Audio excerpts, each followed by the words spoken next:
Assalamualaikum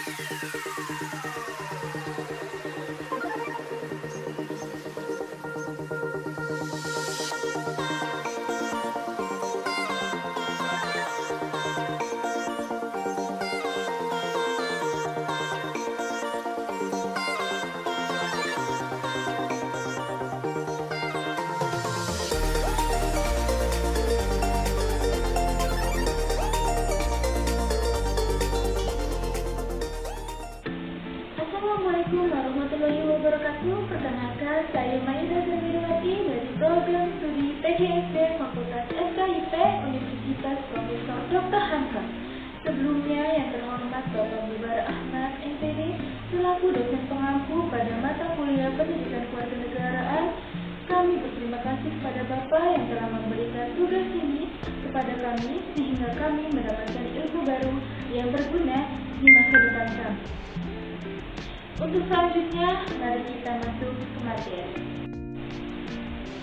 Nah, sebelum kita masuk ke materi, saya akan memberikan sedikit spoiler terlebih dahulu apa yang akan kita bahas.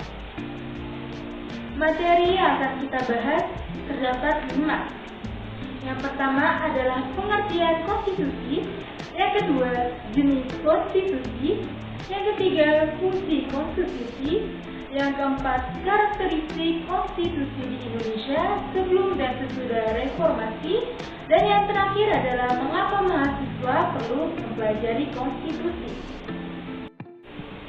Oke, materi pertama yang akan saya bahas adalah pengertian konstitusi.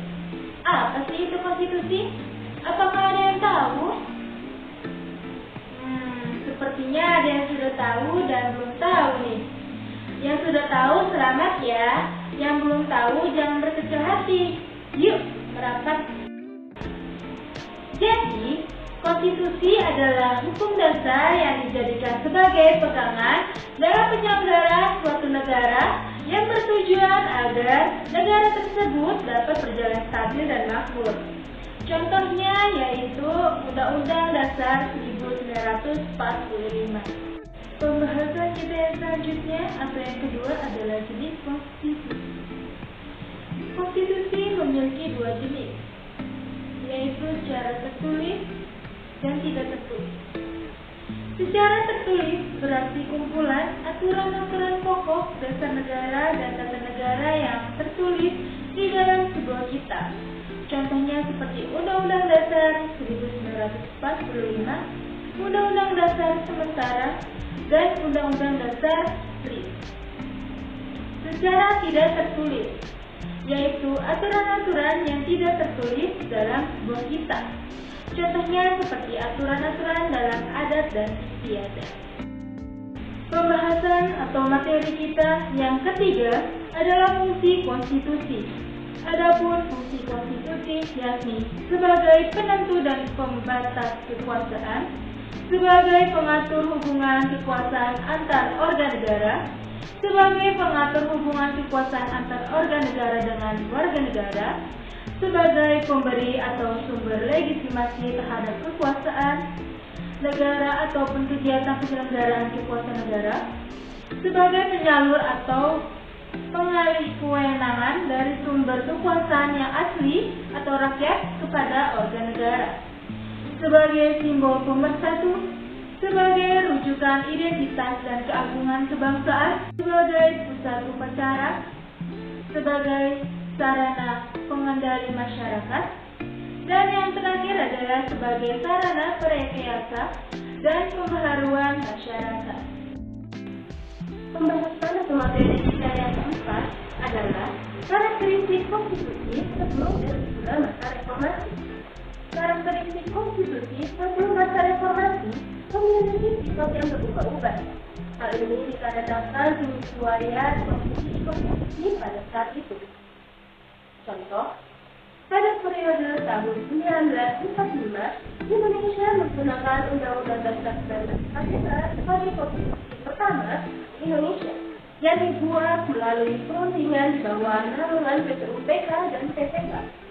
Namun, setelah 4 tahun, konstitusi di Indonesia berubah menjadi konstitusi atau UUD. Namun, konstitusi RIS ini tak bertahan lama.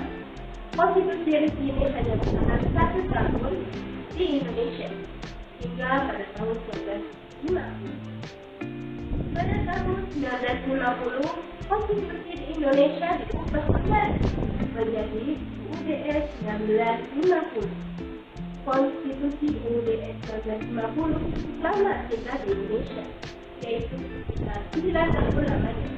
Baru setelahnya, Undang-Undang Dasar 1945 kembali beroperasi pada tahun 1949 sampai dengan lalu, karakteristik konstitusi di Indonesia sesudah reformasi. Konstitusi di Indonesia bersifat tetap dan tidak berubah. Hanya saja, isi dari Undang-Undang Dasar itu berubah untuk mengikuti perkembangan zaman. Pembahasan atau materi kita yang kelima adalah mengapa mahasiswa mempelajari konstitusi.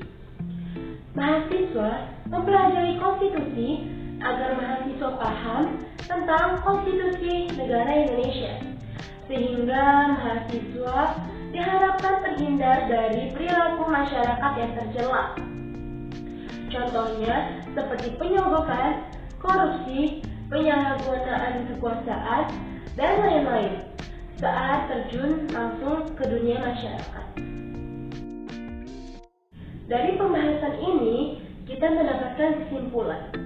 Kesimpulannya, konstitusi adalah sebuah dasar negara yang dipergunakan untuk mengatur suatu negara yang memiliki karakter, jenis, dan fungsi yang akan dipelajari oleh mahasiswa agar terhindar dari perilaku yang tercela saat terjun di dunia masyarakat.